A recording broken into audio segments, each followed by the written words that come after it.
देखिए, अगर आपके शरीर की गंदगी साफ नहीं हो रही है तो आप लाख अच्छे से अच्छे चीजों को खा लीजिए, उसका फायदा आपको मिल ही नहीं सकता। और जैसे ही आपके शरीर की गंदगी साफ होती है, आपका पाचन तंत्र बहुत तेजी से काम करने लगता है। शरीर के अंदर पहले से ज्यादा ताकत महसूस होने के साथ साथ चेहरा साफ होने लगता है, वजन बढ़ाना और घटाना आसान हो जाता है। पिंपल, दाग धब्बे, एक्ने जितने भी कुछ हैं वो सब कुछ ठीक होने लगते हैं और कई सारी गंभीर बीमारियों का होने का खतरा जड़ से खत्म हो जाता है। तो हम लोग सबसे पहले बात करते हैं कि हमारे शरीर के अंदर गंदगी जमा कैसे होती है। तो देखिए, हम लोग जो भी खाते हैं वो आहार नली से होकर पेट में पहुंचता है, जहां खाना टूटने के बाद छोटी आंत में जाती है, जो कि बाद में मल के रूप में हमारी बॉडी से बाहर चली जाती है। लेकिन इस प्रक्रिया में सबसे ज्यादा गंदगी हमारे आंत में ही जमा होती है। अगर हम लोग अपने आंत को जूम कर कर देखें तो वो कुछ इस तरह का दिखाई देता है, जिसमें उंगली की तरह दिखने वाली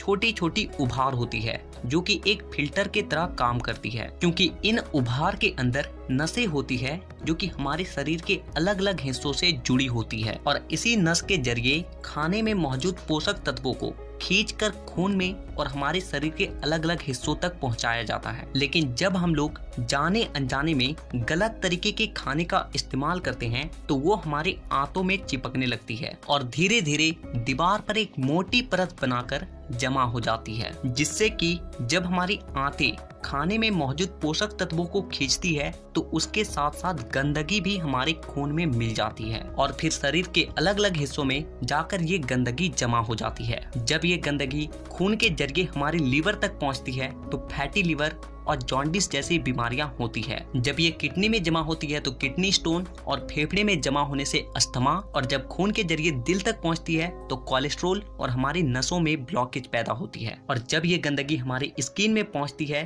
तो दाग धब्बे, खुजली, एक्ने, पिंपल जितने भी इस तरह की समस्या हैं सब होने लगती है। और इतना ही नहीं, जब ये गंदा खून हमारे पूरे शरीर में फैलता है तो हमारे शरीर का जो हार्मोन का संतुलन है वो भी बिगड़ने लगता है और जिससे कि हमें और भी जानलेवा बीमारियां होने की खतरा बढ़ जाती है, यहाँ तक कि कैंसर भी। बस आप इतना समझ लीजिए कि शरीर में हर छोटी से छोटी बीमारी और बड़ी से बड़ी बीमारी शरीर के